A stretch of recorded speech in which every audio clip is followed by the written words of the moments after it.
All right. Welcome back, everyone. Um, there were a couple of mentoring questions over the weekend that I did not get to, so I apologize about that. Um, are there how are things going overall? Any updates? Anythings for mentoring?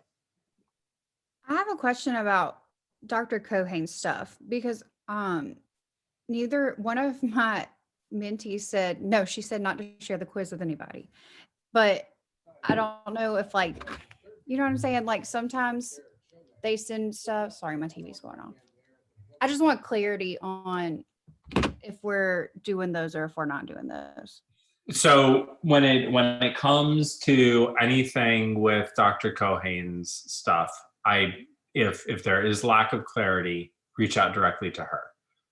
Because I think with Dr. Cohane in particular, since we this is the first time we're doing mentoring for that class and without Psych 506, or just period, first time we're doing mentoring for that class.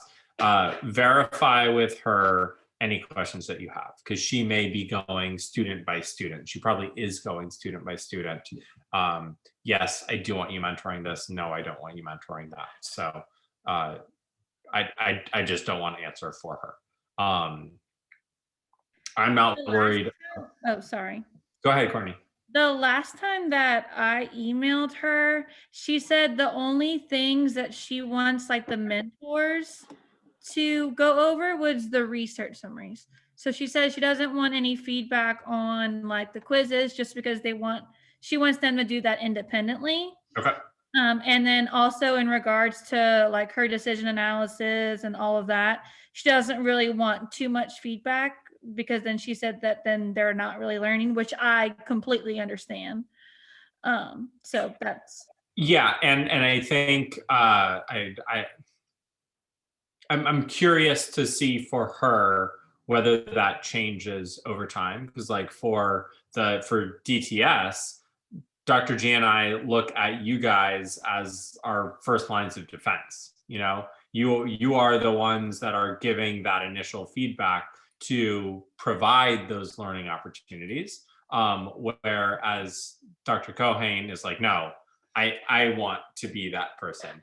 And she doesn't, I totally get if she doesn't have confidence yet in the black writing, blue writing, red writing system that we've kind of shaped over time. So and look, based on what Laura's asking and what Courtney just said, if you've been told something different by Dr. Cohane for your specific situation, go by what she tells you.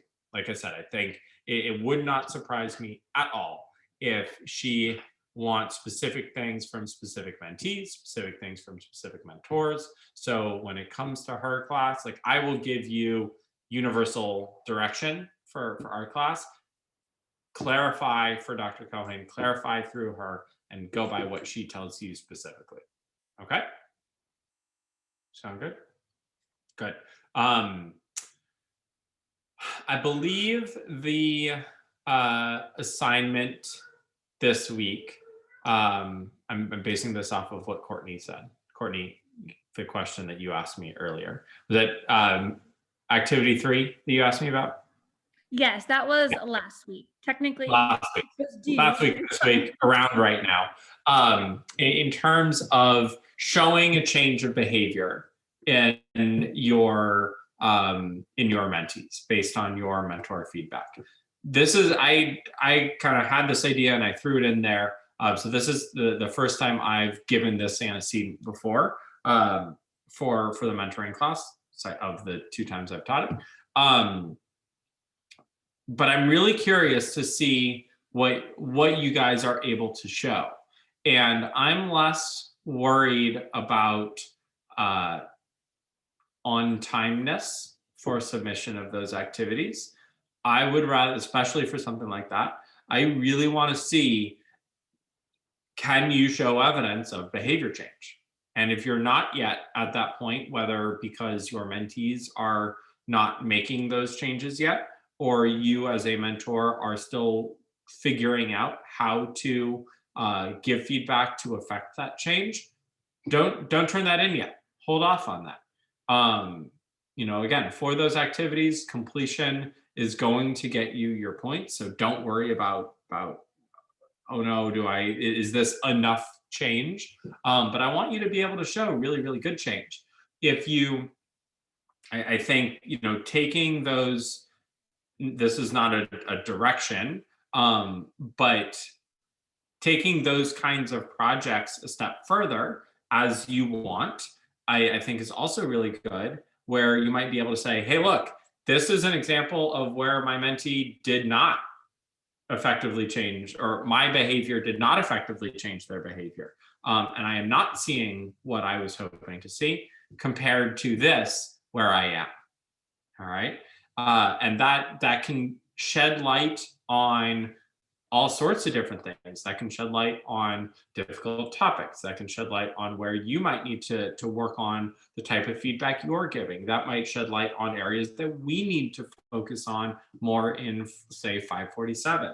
So looking at the comparisons and contrasts between the different types of behavior change that you are seeing is very beneficial. We have a tendency in these types of situations to gravitate towards getting feedback on the best examples of things. And that's not always the most telling. That doesn't always give us the most important information. The deeper you get into this field and into these programs, especially if you're in any sort of mentor-mentee relationship, an example is good graphs and bad graphs. At this point in my career, don't show me a good graph. I don't care about a good graph. I want to learn from the bad graph, right? Those are the interesting ones. Show me where we struggled. Show me where we did not succeed, and that's something we can talk about. And we're approaching that. We're not there yet. But we're approaching that with your mentees, where, look, I expect you to see behavior change, and I want to see evidence of that. But I also I'm curious to see if you can find places where you are not yet seeing that change, and spark some conversation, be able to have a discussion around that. So as always with those, kind of turn in what is most relevant to your own experience, and if it's different than what I asked for, put a little comment in the side, and I'll let you know if I need to see something different. But you're at a point where you can be a little bit more creative with the steps that you guys are taking there. Okay. Cool. Are you guys? Go ahead, Brooke. Oh, I have both of my mentees in Dr. Cohane's class, and they're both just sending me research summaries. So is that okay if just the research summaries? Yeah. That was not the I don't think either myself or Dr. Cohane's original intention for when we started that, but you're not going to get docked in any way, shape, or form as a result of that. Okay. Okay, and just is there like a certain way you want us to show the evidence, or just No, that was effectively the question that Courtney was asking earlier today. And at its most basic form, the example that we talked about was show the abstract from research summary 1 and show the abstract from research summary 4 with your feedback over the course of a couple of different research summaries to see how we got from 1 to 4. You can, but there's lots of different ways. I know some of you are having conversations back and forth through email with your mentees. Submit those emails where you guys are talking things out.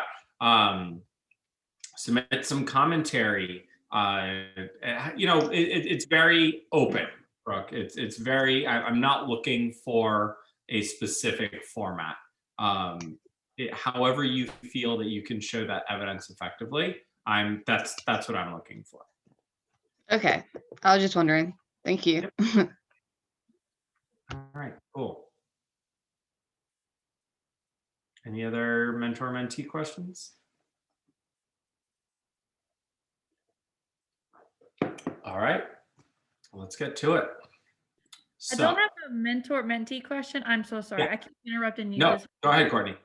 But it is in regards to BDS modules. I know before Yeah. we get started, I wanted to Yeah, get no, good. so I know this week we have BDS midterm, and if you look on Moodle, it says, at least on my Moodle, I just want to make sure that this is accurate, even though I already did my BDS modules. But I pick B15, pick some acquisition modules, and then I go to G11, and then pick some. Yes. Okay, because on the BDS module, like Yeah. final, it says something different. I just wanted to make sure that when I'm submitting it, it's the correct one. That's it should say, wait, it should say the I same meant, thing. no, I'm sorry. I meant like on the big old Great. Yeah. spreadsheet. So you guys are in like the cleanup cohort. Okay. You guys are, it's like the things that are left versus like, this is what we're going to do in 593. So you guys are caught in between tasks, you're caught in between the 5th edition with the old course sequence and the 5th edition with the new course sequence. So this is, you guys have to finish what you as a group need to do versus like, this is 593. It's going to look different for everyone else in the future. So Cool. So Moodle is correct. yes. Yeah, Cool. correct. I just noticed that's on some of mine. Like I didn't complete I, but I'm going to complete I for like my purposes. I is supervision, no? Yes, I is supervision. Yeah, so that's another one that got caught in between. So that was in the future, that is going to be done in this class. But attached, it's going to be turned in this class, but it's going to be done in Dr. Cohen's class. So Okay. I is definitely a weird one. And I don't even remember where it fell in your guys' original outline. So I apologize about that. Hang on one sec. I supervision. Yeah. So the content in section I is covered in 549. You would turn it in 593. So that's for the future. Yeah, I think kind of got to do it on your own. Let me hang on. I'm pulling up the old.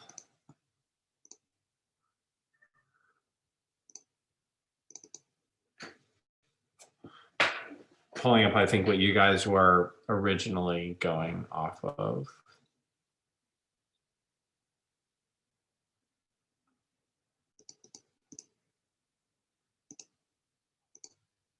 Nope. I don't even have it anymore. I think I have it if I can share my screen.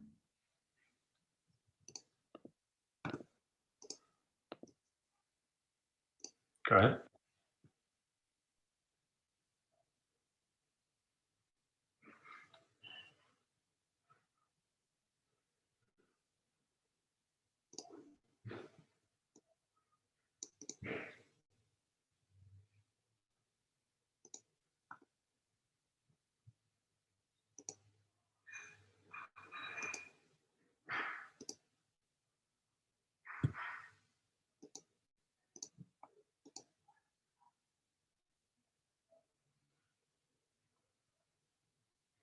Got it?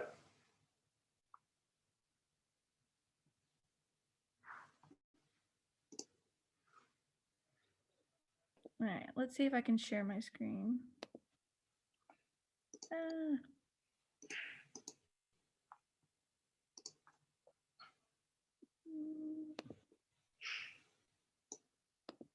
Yeah, I think you guys were the group that, Y'all see that? not yet. It's probably asking you to approve. There it is. You are screen sharing. Yep. Yeah, I got it. So go to BDS outline, go to the next tab. Let me see. My computer's being slow. I'm so sorry.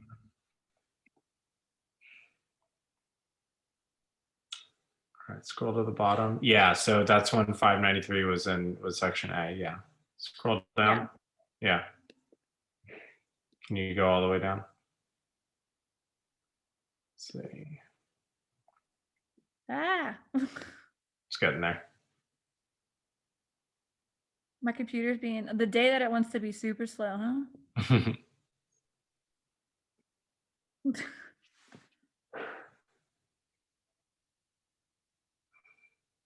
Keep going. I'm gonna keep going.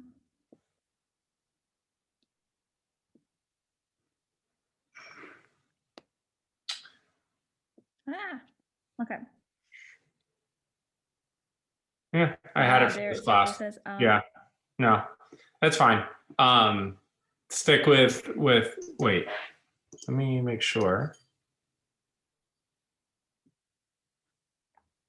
Yeah, no, stick with what I put on there. Okay. Yeah. It's probably not what I actually wanted to do, but I'm not going to change it now. Okay, cool. And then the only thing with that is like if you go to like the midterm, it says submit 10 modules. And then if you go to the final, it also says 10 modules, but there's less than 10 modules for both sections. So like section G, There should be 15 or 16. They're something like that. okay. Because it's acquisition and fluency. So it's 7 or 8 acquisition and 2 or 3 fluency. And then the opposite, 8 or 7 acquisition and 3 or 2 fluency. Okay. All right. Sorry about that. Cool. Nope, no worries. Okay, so last week we left off with 3/4 of the listener pie. And I left off unidirectional naming, and I'm going to continue to leave it off tonight. And we are going to move over into the speaker side today. And then in the coming 2 to 3 weeks, we will be having a very, very in-depth conversation about naming, different components of naming, speakers on listener, all that good stuff that you guys really want to hear about. So save that for next week, and we will use unidirectional naming as the jumping off point for that conversation. Okay. So as we move into the speaker behavior, I don't know where I don't want to say the importance of speaker behavior has changed over time, but I feel that we used to look at the speaker custom capabilities as truly as stepping stone, as hierarchical stepping stones building towards naming. Like that was the crux of speaker behavior. So we started with echoics, then we moved to mans. As soon as we got a couple mans, we moved to tax. As soon as we got some tax, we made sure that you could learn mans from tax and vice versa, so that the EOs were appropriate. And then once we had those tax in particular, we jumped right into naming. Like that was our sequence. There was very much a speaker program sequence.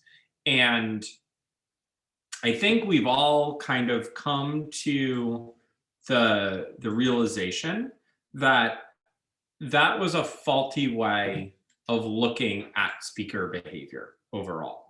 And that speaker behaviors, as their speaker repertoires, as they are outlined here, are really their own thing. Echoics are a thing to be studied and evaluated in and of themselves. Man, same thing. Tax, same thing. And transformation of multiple control across mands and tax is more about establishing operations and stimulus control and autoclitics than it is about any sort of MEI or prerequisite to naming a speaker's own listener behavior. So given that, what I think ended up happening, and I agree with this, is that there was this outsized importance to speaker behavior as a stepping stone to naming that I think has been lessened some. And now we just look at like speaker repertoires in a very similar way to listener repertoires. And when we get out of this, that hierarchical framework that we were in before, it's less about step 1, step 2, step 3, step 4, step 5, step 6 naming, and more about the development of these repertoires simultaneously. That simultaneous experience itself is what develops, these arrows in here are what develop down here to the speaker's own listener behavior. If you are focusing in this hierarchical way on listener behavior first, then speaker behavior, you don't have any opportunities to emit both repertoires simultaneously, which should be what creates or sets the stage for joining a speaker and listener, right? It's when we are doing listener literacy or auditory matching with tax, with echoics, that we start to really put everything together. Imagine doing echoics or echoic to tact, something like that, with auditory matching simultaneously. You can't tell me that you're going to just do auditory matching and then just do echoics and then just do intensive tact or something like that, right? Those three protocols are very much going to be interacting with each other in such a way that sets the establishing operation for a child to begin to listen to themselves. And that gets us directly into our speaker's own listener behavior, or the joining of listener and speaker behavior. All right. So how we've framed this before, I want to look at these speaker behaviors through two lenses. I want to be able to identify for any of these speaker behaviors, because we are clearly seeing more complex behavior here. Are there any prerequisites, like hard and fast prerequisites that we need to ensure are in place before we start addressing any of those repertoires? And second, what is the outcome? What are we conditioning? What are the new reinforcers that are induced as a result of the presence or absence of that CASPR capability? Okay.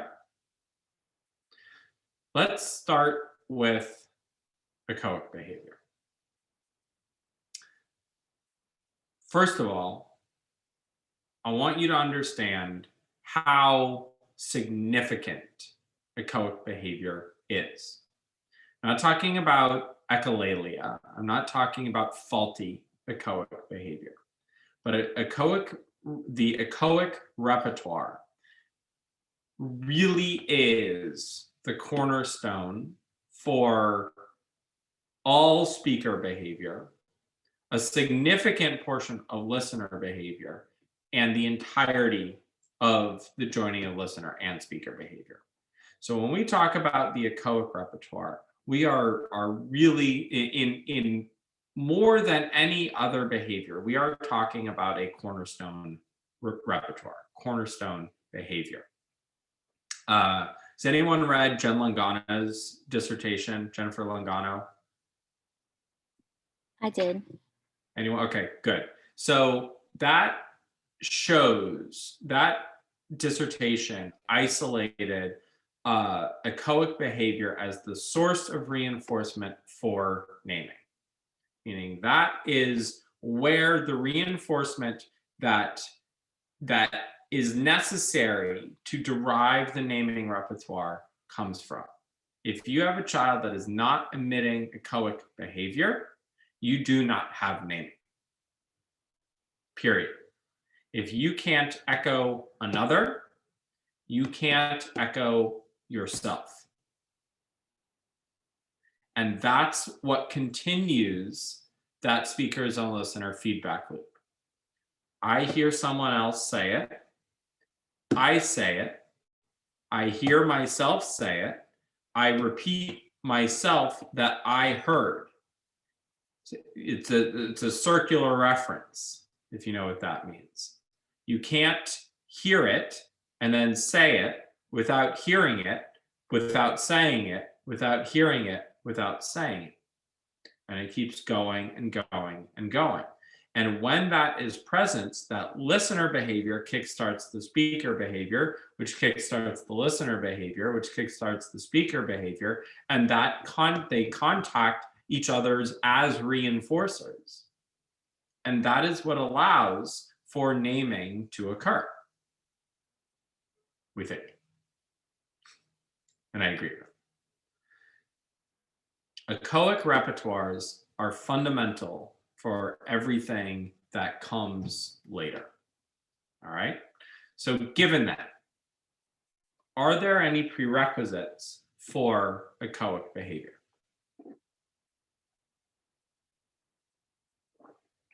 What do we think? We have 10 options.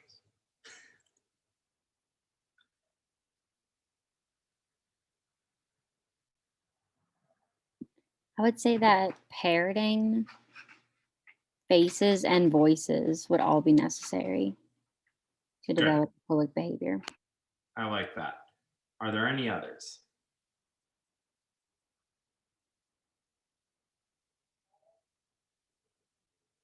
Do you have to be a fluent listener? Do you have to have listener literacy? Let me pause that for a second. I want you to be thinking of typical development, not atypical development. I want you guys to try and get out of your clinic brains and your special education school brains for a second. Because you guys are comfortable and familiar with one, faulty echoic behavior, and two, echoic behavior that has been built. It's been induced, right? You guys less frequently, not don't see, but less frequently see natural echoic behavior. So think of those kids that you have seen that do naturally emit echoic behavior as we're starting this conversation.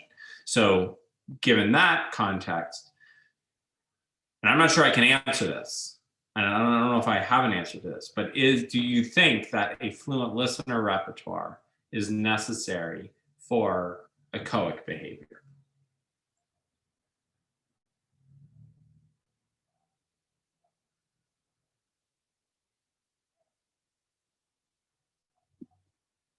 I'm not testing you guys, I promise.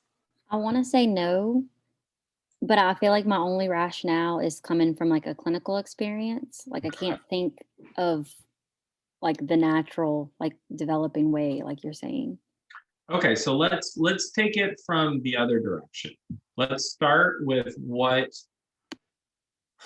happens as a result of of a fully developed echoic repertoire, and then let's work backwards and let's see if listener literacy seems like a functional component of that outcome. All right, so that's we'll work through it that way. So before we get there, starting with parroting voices and faces. So I think that's what. Does anyone disagree with that? With those three in any way, shape, or form? No, I agree too. So if you remember, what we spoke about, I think it was last week or it might have been 2 weeks ago. Voices helps condition faces. Faces and voices being present lead to parroting, right? So we got that relationship. And then parroting, when voices and faces are conditioned, allow for an echoic repertoire to be developed, right? So if we go from hearing something and then or not even really hearing something, but if we go from just making sounds to hearing something and trying to imitate that sound, and then attaching it to a face, and then looking at that face, waiting for a sound in order to imitate it, that's how the echoic repertoire is developed. Right? So it's very much a shaping procedure through parroting vis-a-vis voices and faces. So what is developed as a result of an echoic repertoire? What is the primary reinforcer, the natural reinforcer for echoics? Anyone know? I'm sorry, can you ask the question again? Yeah. What is the natural reinforcer for echoics? Would it be hear and say? Correspondence, the correspondence between hearing and saying? Yeah, exactly. So it's that point-to-point correspondence between what you hear and what you say. All right. So how does parroting turn into an echoic repertoire? So you have this this repertoire of sounds that can be made, and the caregiver, the voice, emits some different sound, and you emit the sound that you're familiar with and has been reinforced. But now it's no longer reinforcing because you have this natural reinforcer of correspondence, right? So if I say ba, my mom says ma, where ba was reinforcing before because I liked the sound of it and I liked the feel of it and I liked how it came off my mouth, it is no longer reinforcing because it does not have point-to-point correspondence with what my mother said. So ba gets shaped into ma, and then we get mama and dada, and we're off and running, right? So the reinforcer is shifting in an echoic repertoire. It's going from an automatic reinforcer to this reinforcer of point-to-point correspondence. All right. When it stops there, that's where we have echolalia. When it never gets there, that's where we have palilalia. So palilalia is non-functional parroting, speech sounds that are just blah, blah, blah, blah, blah, whatever it is down the line. Echolalia is parroting behavior that has been shaped into an echoic repertoire, but the natural reinforcer of echoic repertoires has taken over and has not developed. So when you get scripting, when you get recitations of songs, when you stim on actual words, that's echolalia. Palalia is speech sounds. Echolalia is vocal stimuli that has point-to-point correspondence with other vocal stimuli in the absence of those stimuli. Singing in the shower, echolalia, right?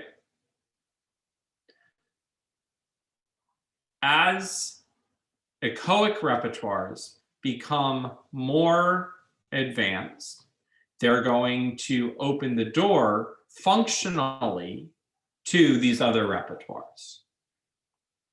Okay? So if if echoic behavior is reinforced through correspondence, hearsay correspondence, is a fluent listener repertoire, hear do,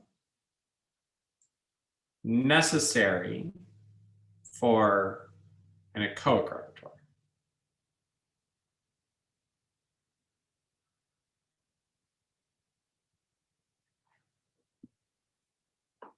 I want to say no, but I feel like you're going to say I'm wrong.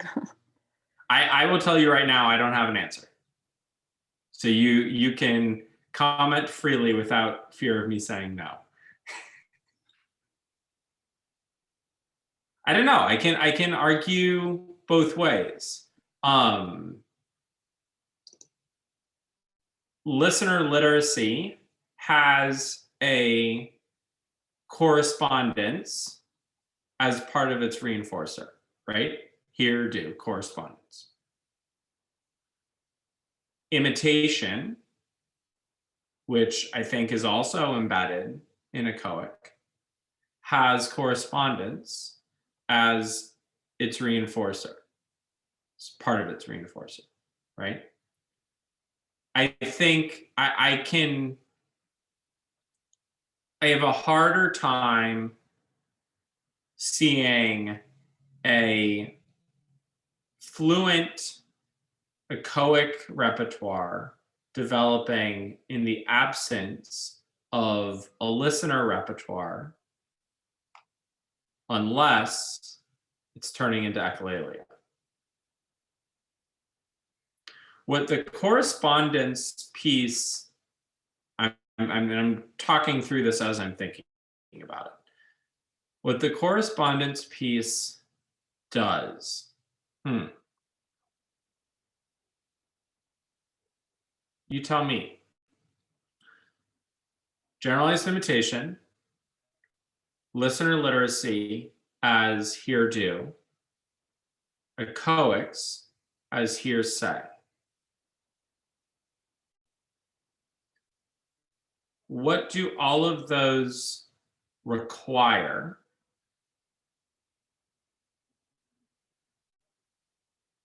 How do I ask this without telling you? What do all of those require for for them to develop with correspondence as the natural reinforcer? True correspondence.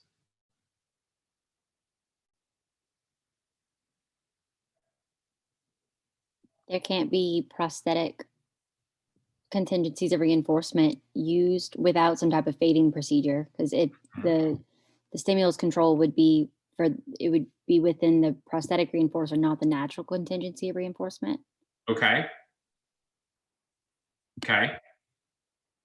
Develop on that. Go ahead, Clarissa. I have like two thoughts. Okay. One of them is that they have to be able to see, hear, or speak, depending on the cusp. Like they have to Right. physically be able to do that. So there's a phylogenetic component to it. They have to physically be able to do it. Okay, good. Keep going. That's one thought. And my second thought was like the matching. Like they have to know that that's the same. Is it capacity for sameness? They have to have It's- capacity for sameness? So what you were talking about before with natural reinforcers, I think is actually what separates what I'm thinking of, and I am thinking of something specific, from capacity for sameness. So capacity for sameness is governed or can be governed by prosthetic reinforcers. That's totally fine, right? That is generally considered much more of a preverbal cusp, right? We are talking about natural reinforcers. We are talking about, we're talking about something more developed here. And what I'm seeing when I look at see-do, when I'm looking at hear-do, when I'm looking at hear-say, you could argue that this happens as a result of voices and faces, but I'm not sure it's solely resting on that. But they require social observation. They require you to observe the behavior of another in some capacity. And I think that through those, that imitation, like you see where I'm going with this? They are three imitative repertoires in some degree. They're correspondence repertoires, but you have to, that the person that you are, or the thing that you are corresponding with, has to be part of your environment. And I think that's why I'm seeing them as related, as those are three kind of inflection points for attending to those in your environment and deriving natural reinforcement, Maddie, from those people. You're not getting praise, you're not getting food, you're not getting a story or a voice or a being, you're not getting anything. You are observing and matching. And that's it. And deriving reinforcement. I don't have the right technical language for this, but it's non-vocal, natural, social reinforcement. If you have a kid who's just sticking out their arm and going, yes, that's not anything, right? They have to match it to something. They have to observe another human and match it. That's when those three are in place. I still haven't answered the question of whether listener literacy is prerequisite to it. But I guess what I'm getting at is more of a connection between those three. When you're looking at see-do, listener literacy, and echoic behavior, I guess you're looking at a fully formed correspondence repertoire. That might be a new way of grouping this triangle in here. You know, you can probably rotate each of these pies to find direct relations between all these things. But if you can I draw on this thing? Annotate. If you had this as your triangle, that might get you somewhere, right? Maybe induce those three simultaneously and just watch everything explode. I don't know, but I feel like that correspondence has significance to it, or that need for correspondence has significance to it. But don't you have to have you have to have auditory matching in order to develop listener literacy? Or at least I know when there's a faulty listener repertoire, in the literature, you should, even if they're auditory matching, even if we have that as mastered, we need to go back and check that before we go into listener literacy. So, but you couldn't do auditory matching without an echoic repertoire.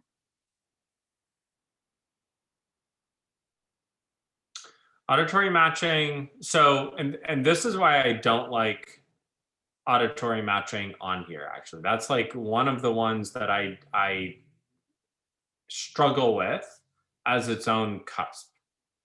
Because and it might just be because I attach it too much to an intervention, and specifically the echoic intervention, which I think is what you're getting at. But is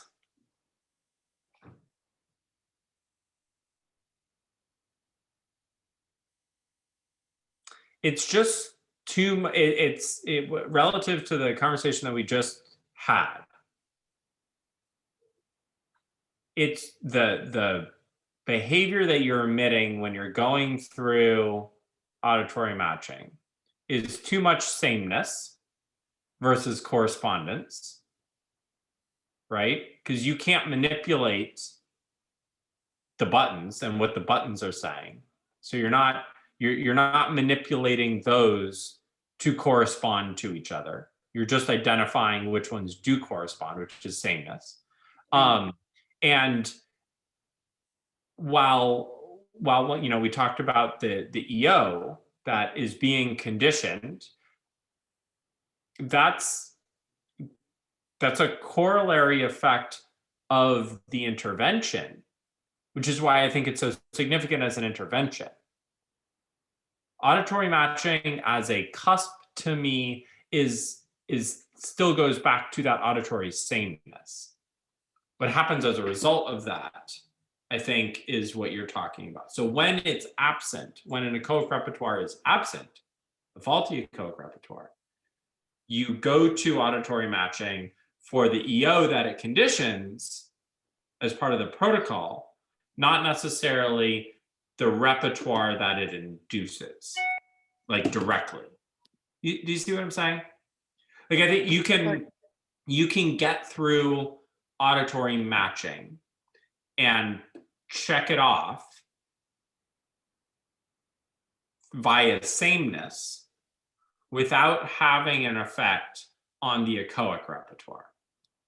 That makes sense. I was thinking more about the auditory matching probe. So like you say, Yeah. multiple syllables and they have to say multiple syllables. And that's why I guess I was like not understanding how we would induce CDU listener literacy and echoics without having auditory matching. But I get what you're saying, like the intervention, it doesn't really matter if you have direct echoics as long as you have, like, you're just matching the sounds. Exactly. And, maybe there's a advanced auditory matching that needs to be developed. It's got to get harder and harder and harder until you force that echoic, right? Right. Which gets the EO, which absolutely leads into what you're saying. But I think at that point, you are doing a direct intervention on echoics. You're not worried about auditory matching sameness anymore.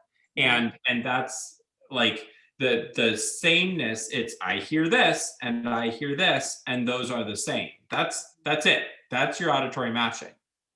That echoic piece, which I think is the critical thing that auditory matching has the capability to do, it's a bonus.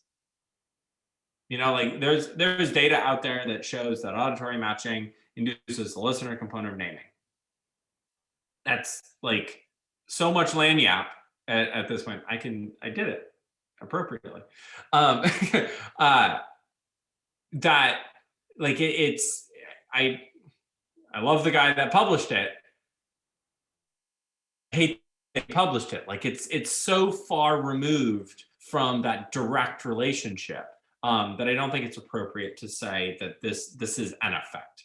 Echoics, I think, is closer into that, but it's still not what auditory matching is. If that does that make sense? What you're saying? It does. Okay. When you said that there should be an advanced, like when it clicked, because like I've seen it with kids before where like I put in auditory matching and I'm like, they don't even need this because they're just flying through it. And then you get to that one like level and they stop responding appropriately. And that's where the deficit was. Like I feel like we would almost need like an even more advanced to get to the echoics that like you're saying, to get to the point where we've affected those echoics using I- auditory match. Yeah, and I think that there is no line, so it's not even there to be blurred. But at what point do you say that auditory sameness has been induced? And at what point do we say we no longer care about auditory sameness? Now we're intervening on echoics, you know? And I think most of us that have run that auditory match program know when you get through the basic phase, no one feels good about checking off auditory matching at that point. Like, it's too easy. It's all training at that point, or at least it feels like it is. But then you flip and it's like, whoa, that came out of nowhere. And now it's like really, really hard, but we're not even working on sameness anymore. Cause if it starts off every fifth one, they might have to echo. And then 3 out of every 5, they have to echo. And then every single one they have to echo. But once they echo it, they've got the sameness. The sameness is now fluent, but they're working on something else. So there's intervention wise, there's absolutely a relationship between those two. But it's the intervention. It's not the cusp. Everyone kind of seeing that? Okay. Really good idea. Really, really good thought process. Really good thought process. So we still didn't answer the listener literacy question. That's totally fine. But keep thinking on that. Keep thinking on that. Okay. All right. So now we have an echoic repertoire. It has been reinforced. It has been developed from a parroting repertoire. It has been shaped into an echoic repertoire. And now we are looking to develop it into what? We are looking to develop into manned and tact repertoires. All right. What is the difference between an echoic, a manned, and a tact? The One word. continuity of reinforcement. Yes. One word. Sum that into one word. What'd you say, Clarissa? I said function. Yeah, absolutely. Absolutely. So Maddie said it in 5 words. I wanted it in 1. What's new? So an echoic repertoire, the difference between an echoic, particularly a speaker's own listener echoic, a manned and a tact, is really function. All right. The only thing that separates, at the end of the day, they are all vocal language, right? You have a child who is saying the word. The function of that word is going to be the only thing that stands between, and I guess to some degree with the echoic, you'd have the antecedent as well, which gives you your contingency. Is going to be the function, right? So the purpose, the functional purpose of the echoic from a verbal behavior standpoint is the pedestal on which you stand to establish manned or tact function, and I would argue beyond, right? If anyone's done language for learning, you would know that autoclitics and conversational units are very much echoic dependent when you get to that more complex language, right? How do you use echoics to establish either a manned or a tact repertoire? What does that, either naturally or as intervention, what does that look like? What can that look like?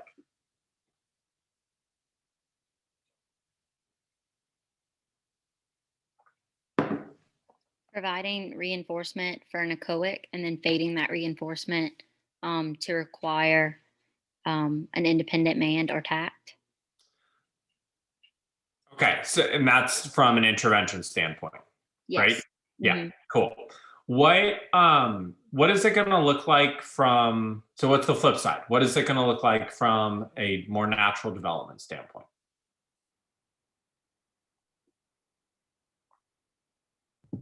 Transfer of stimulus function. Keep going. That's all I have. So let me rephrase it. You have, so as we've seen, we have the parroting that shapes into the echoic. How do I get from the echoic to the mand?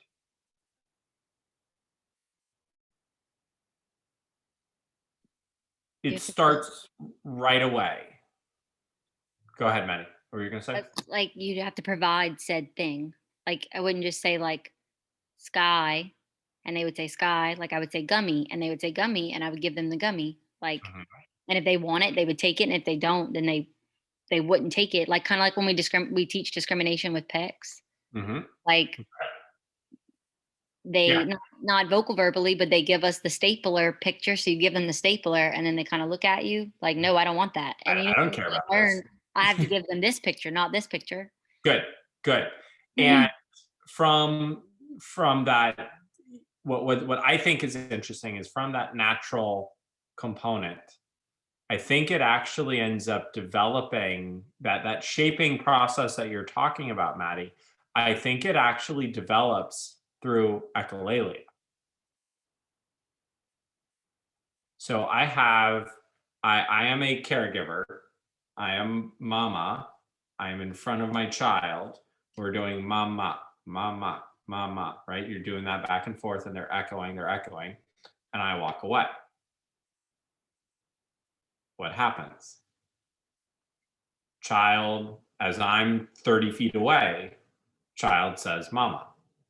And what do? I bolt back. That first instance, it wasn't intended that way, but it created that reinforcer. I can say this thing and something shows up,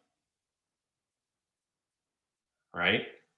And now I have an EO to the more things I can say, the more things can show up. How powerful is that from the very first? But what did it take? It took it. I'm not going to say it's echolalia, but it took emitting the behavior in the absence of that echoic response with correspondence as the reinforcer. That was our definition of echolalia from before. The flip side to that is right from the start, it's speaker is on listener, which is functional echolalia, for better or worse, right? I set it so that hearing it provided that automatic reinforcement. And then before I could even say it again, mom shows up. And I have my first reinforced command. Go ahead, Manny. My mind just blew. Like I was like, when you said as speaker is on listener, I was like, oh wow. And I just like it clicked. But it's like super confusing. Welcome to verbal behavior. So when as we are inducing these as like very intentional cusp and capabilities through these protocols, we're not thinking enough about what are the natural contingencies that we're actually trying to emulate, right? And we're not taking into account enough how we got to a faulty repertoire. We're dealing with kids that have these instructional histories where in some cases, virtually anything we do has already been conditioned as an aversive, right? So showing up out of nowhere is, get out of here. I didn't want you. You know, so we have to be very, very careful when we have faulty, especially when we have faulty echoic repertoires and we're attempting to teach through like an echoic command.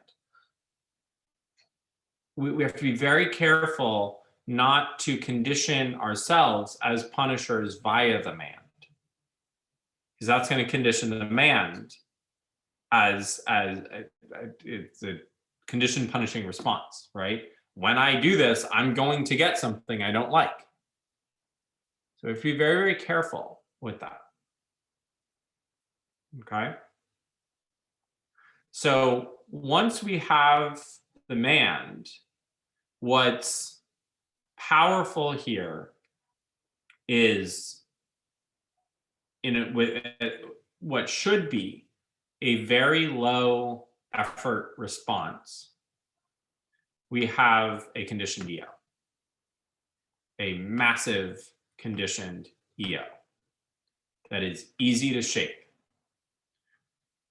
I look at dad, I say, mama, mom comes over and I cry, right? Now I'm ready. Tell me what the hell you call that. Dada, boom. And now we have two. Cookie, Baba, and we're off and running.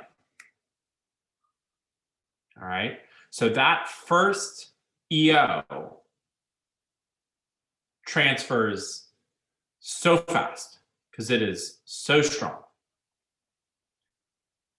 So now let's talk about faulty mands.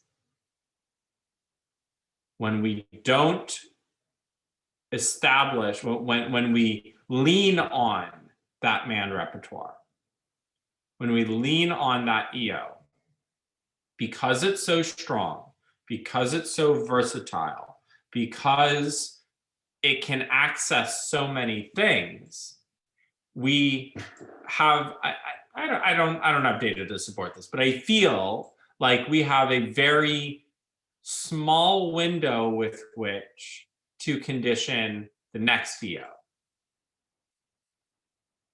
right? Which is the tact. How, if we've, you know, we're a 2-year-old, whenever our little ones really start getting a good mand repertoire in there, we're only on one words. We're only a couple of sounds. They're functioning as mands. How do we move as fast as possible to tacts? How do we move as fast as possible and don't be thinking of praise? Don't be thinking of praise as the reinforcer. Social interaction is the reinforcer. All right, we'll take a look at that in the coming weeks when we start talking about conversational units and social interactions. But praise is not the reinforcer for a tact. I don't say look at that as an adult. I don't say look at that so that my wife tells me good job. Right? That at that point, that's a mand. That is a mand. Wouldn't the reinforcement for a tact be like just continuing the conversation? Yeah. Kind of like we do with intensive tact? Exactly. So it's extended tact, right? Through autoclitic, through conversational unit, but it's an extension. Absolutely. So for a baby, how do we do that?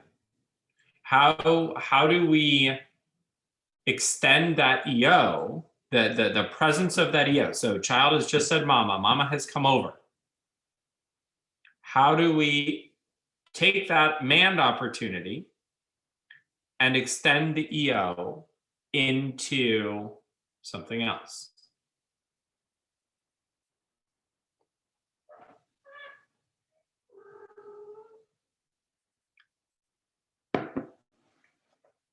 My cat just demanded for my attention. I thought it was giving us the answer, but Would it be because like they're talking about their environment, so you're giving them that attention of like, yeah, that, rabbit or bunny or whatever, would it be that?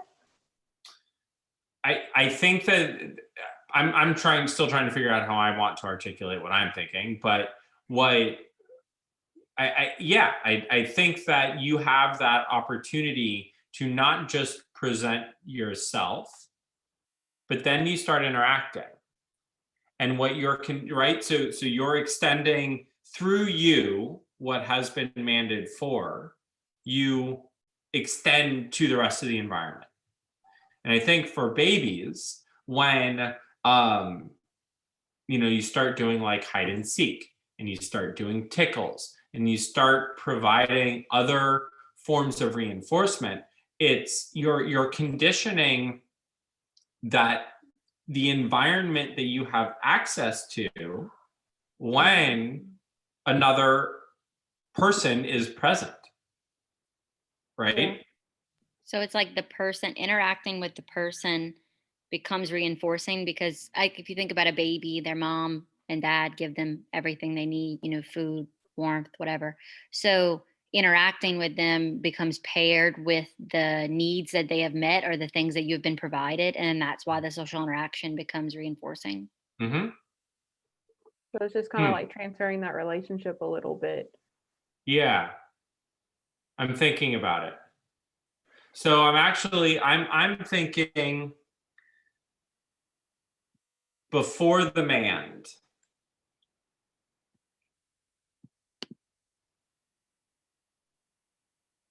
Okay, bear with me. Before the mand, you go up to the baby, right? You bring yourself to the baby.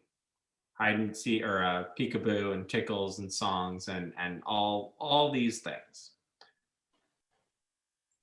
When the child first emits that echoic, it's reinforced as a mand. It's just you that has been delivered as a reinforcer. But it's not going to take that baby so much time to figure out, for lack of a better word, that I can say mama, and that also brings the stimulus that does all these other things that I like too, before I have language for it. Right? One of the interventions for tax and mands is tandem mand to tact. Tact for the opportunity to mand, right? Or vice versa. If I say mom, and with that is the opportunity for everything that mom brings, whether that's social, I manded for one thing, but I got all these other social pieces as well. I don't know. I'm working through this as we're talking. But I think that the social interaction is already conditioned when we're talking about natural development. The social interaction is already conditioned by the time language develops. So the vocal behavior that is maintained by the social interaction just needs to contact that the SD for social interaction as the reinforcer for the language. I'm talking in circles. I know I am. But do you see where it's coming? Go ahead. Yeah, go ahead, Carissa. no, I was going to say that did make sense, but it might make more sense if well, I think things make more sense for me if I see them. Can you God, you want me to draw something? I would love for you to draw something for us this evening. No, but that made sense when you said it, and I want to make it make more sense. Okay. We've started at 6:45. Clear. All right. So now I have to remember what I said. Ugh. All right. Oh God, you're gonna make me draw a baby? You Is don't that have what's to happening? Just stick people. It's fine. Okay, Write the so word baby. we start here. We have that first man. We know what that is, right? Mhm. Prior to the man, we have social interactions.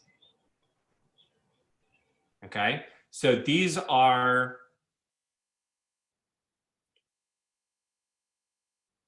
let's assume that these are interrelated contingencies. These are non-vocal conversational units, right? I the parent go like this, my child laughs, I go like this, they laugh some more, I do it again. Like that's social. So that social interaction has already been conditioned. That's a condition reinforcer.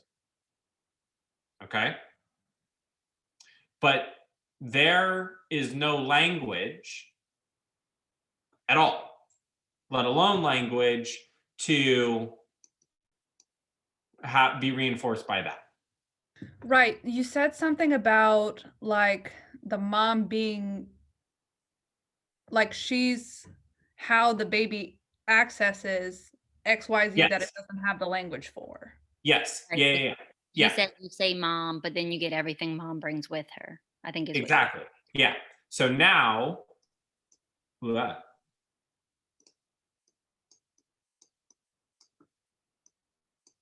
have a coex. Sorry, this is before. We have a coex that lead directly into the mand, right? So now we have mama equals reinforcement from tangible. Mom comes.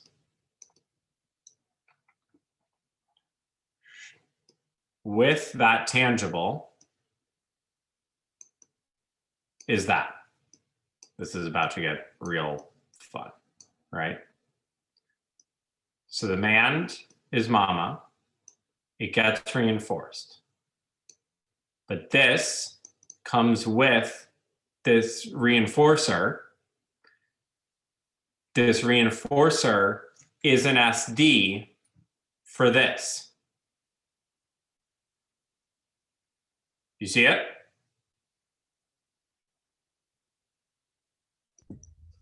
I said it with my mic off, but I think that so the arrow goes both ways for the tangibles and the social interaction because they're being paired together. Yeah, exactly.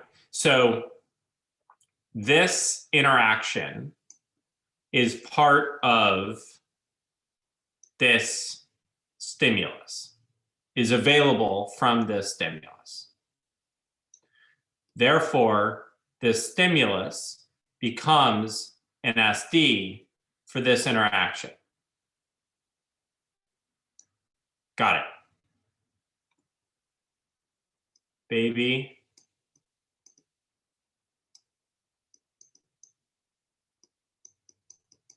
says mama. Mom comes.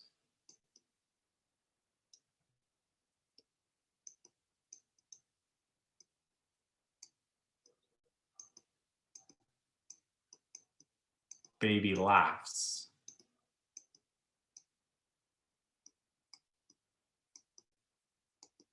It's the SD for the social interaction for mom. When baby laughs, I go like this. That's the signal that I want to play.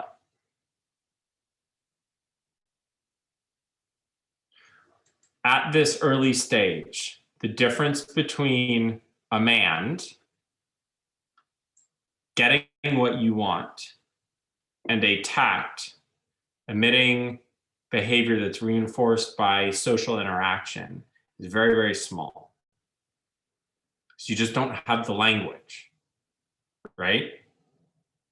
You don't have the autoclitics, you don't have anything to discriminate. What's trippy about what I just drew is it's actually showing that the EO for the tact is present.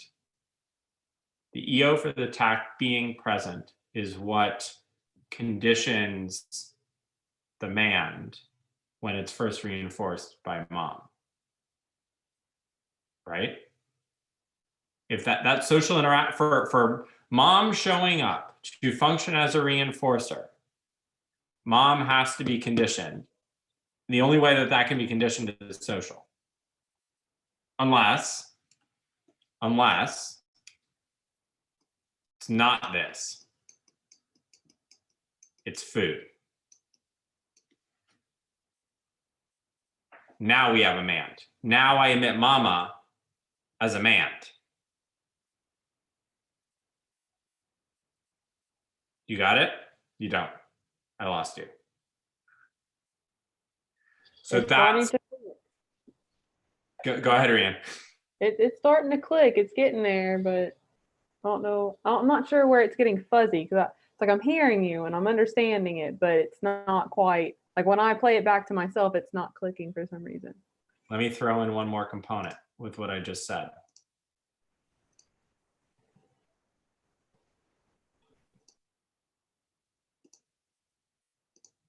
I just said, you say mama, mama comes some way, shape, or form. Mama is the SD for play. That's the start of the tact. But mama is also the SD for food. And that's the man.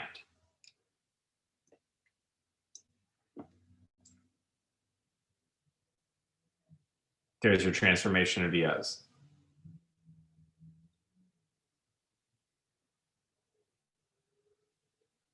I've always thought of those as being developed through environmental contingencies as a result of language. I think naturally they're present prior to language. And when mama can function as a man or a tact, that has to happen before language. Language is just our means of contacting it.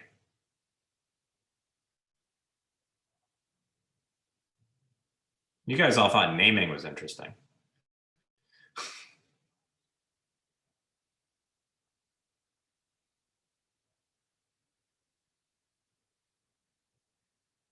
I don't know. We think of tax too much in terms of, I know I've said this like half a dozen times tonight, but we think of tax too much in terms of like, of our kids with their faulty repertoires and walking around a clinic and labeling things. And so that we can, no. What I hate about intensive tact is I have not seen consistent data that shows that intensive tact conditions social attention as a reinforcer. I'm not saying it doesn't happen, but tact interventions for me are not about conditioning new reinforcers. Tacts help that contingency, and that should condition. Now I've thrown myself out the window in a way that actually supports what I'm saying more. It's not about conditioning. This is the first time I've said this about tax. It's not about conditioning. It's about taking a condition reinforcer that exists. And I have said this about tax since I started this program. It's about taking a condition reinforcer that already exists and applying a behavior that already exists, bless you, to that contingency. You have language, you have social interaction, but social interaction, when it's faulty, when tacts are faulty, you have social interaction has not been provided as a reinforcer, sorry, for language.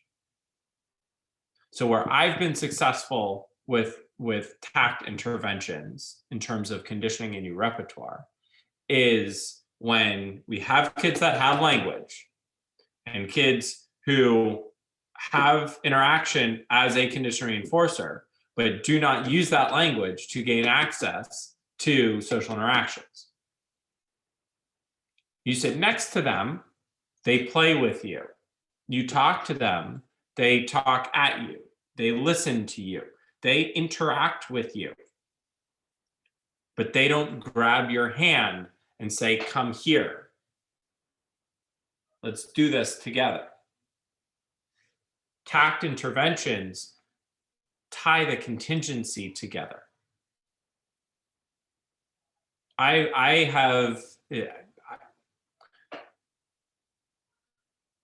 don't believe that simply having a child omit labels, and I'll call them labels for now, and providing praise as a result of that will condition social interactions as a reinforcer. What are you conditioning with? What's the conditioning agent there? But so that's true, obviously, because you said it. But Don't give me that. Don't give me that. I know, but wouldn't I be running it incorrectly? It wouldn't work because they're providing the wrong contingency reinforcement. What? Clarify that. If a kid's that's my pet peeve, when a kid's labeling something and then just say good job. And I'm like, well, all they're going to say the next time is the exact same word because you said good job. But if you say yes, that's a fire truck. It's red. It makes a noise. That's called a siren, whatever. And then the next time they see it, they say siren. Then you've increased the verbal behavior because you've given them other tacts. So their natural reinforcement. Yeah. And that's Rianne. I think that's what you were talking about earlier, right? Where it's through the tact, you're providing the opportunity to extend the environment. Right? But again, that's not conditioning anything. That's operantly reinforcing exactly what you're talking about, Maddie. We're seeing new and more behavior, but I don't think it's through conditioning. Respondent conditioning. I don't think it's being.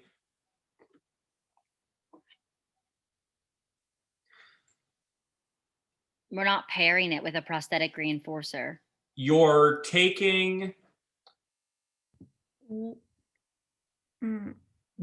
if anything, not if anything, what I'm thinking about right now is you're taking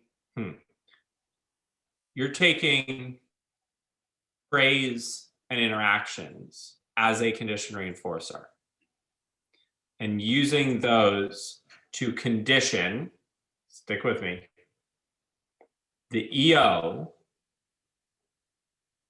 for tacts to allow you to contact more environment. So you have a child who social interaction functions as a condition reinforcer. Check. They have language. Check.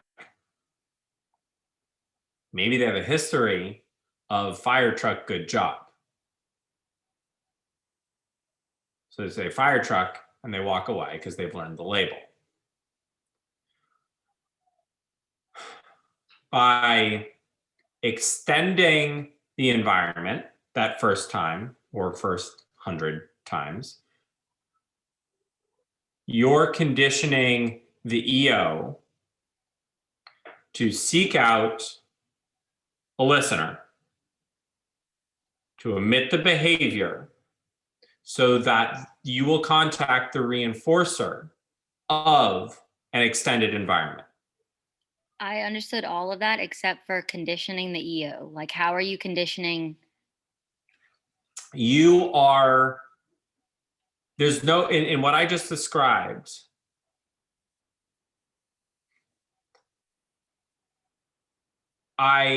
there's no new behavior.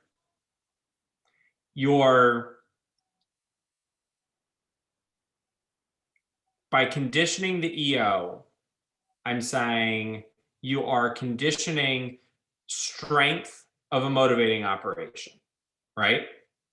So I now have more motivation to emit this behavior specifically for, it's not new reinforcers, kind of, right? But to contact more of the reinforcement that you were like in your instructional history. Exactly. Okay. Like, I want to talk to people more because the last time I did that, like, I Yes. contacted reinforcement. Yes. Yes. Okay. That makes sense. Yeah.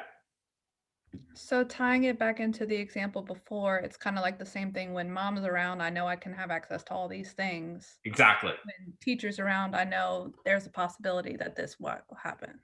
It's going to extend my environment. Right? So it starts, this feels like a little bit of a stretch, but I feel like we're doing a really good job in grounding it in principle, right? We're making some leaps and jumps, but we are grounding what we're talking about in principle, I think. I hope.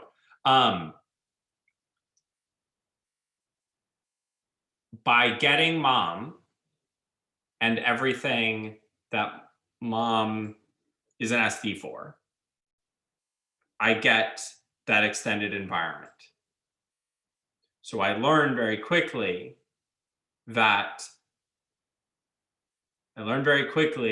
by emitting language under these conditions, I get access to the rest of the environment. I learn cat. I say cat in the presence of cat. Cat does not extend my environment because, they can't talk. I say cat in the presence of mom, or I say mama. I say mama. Mom comes, starts to extend my environment. But that's not what I actually want. I don't want hide and go seek or peekaboo. So I say cat in the presence of mama.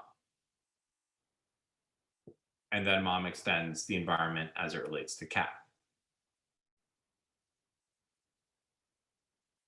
Then we're off and running. But where did you get cat from? Like, from I made it from up. mom's instructional Yeah. history? Like, Yeah, mom telling yeah. you that, oh, that's the cat. Okay. Yeah. And that's very different than in the presence of a bottle and mom. When I say Baba, mom doesn't come over and say, oh yes, that's a bottle of milk and it's white and it's warmed a little bit. And ooh, wouldn't it be so nice? Now you throw a tantrum, give me the damn bottle, right? There's your man. I'm smiling because I totally do that with like anybody else's children. When they say something, I start talking about it as if it's like intensive tact training. And they're like, no, just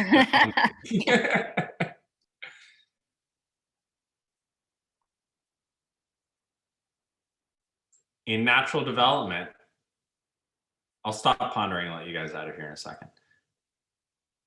In natural development, though, that transformation of EO,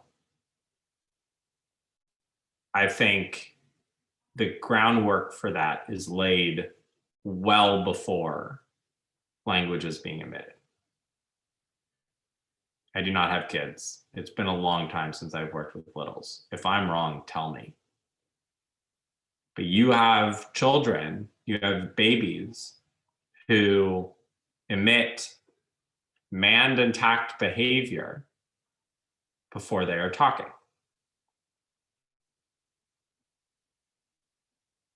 Right? The language allows us to contact that.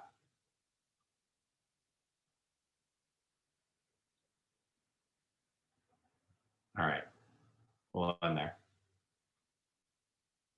That was cool, guys. Nice job. Really nice job. This is a good opportunity. I know I said I was going to kind of guide you guys through, not guide you guys through, but give you opportunities to guide you through verbal behavior, the book, Skinner's book, as we were doing this. And I did not stay on top of that, and I apologize about that. But taking a look at the role of the listener in verbal behavior and how Skinner talks about that, the importance of that, and it should be readily apparent. But reading that original theory about how language becomes verbal and the role that the listener plays in that language relative to the conversation that we just had, I think this is a good opportunity for that, for sure. I'll leave it at that.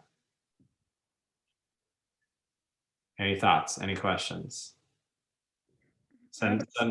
Yeah, go ahead, Clarissa. I just have a quick question since you mentioned verbal behavior. Yeah. If we are following along in that book, where should we be right now? Or are you posting it? Because I can wait. I haven't, but I can, let me pull it out and take a look through it, and I'll give you guys some. How about this? Why don't I promise you guys some readings from it as it relates to the conversations that we've had so far. Okay. I don't know if everyone else would like that, but I would. I'll post it. There will be no quizzes. There will be no assignments. There will be no point-based contingencies for that. It'll all have to be natural reinforcement. Oh, you mean I'm not gonna get reinforced if I read it? Come on. Not by me, you won't. not via tokens.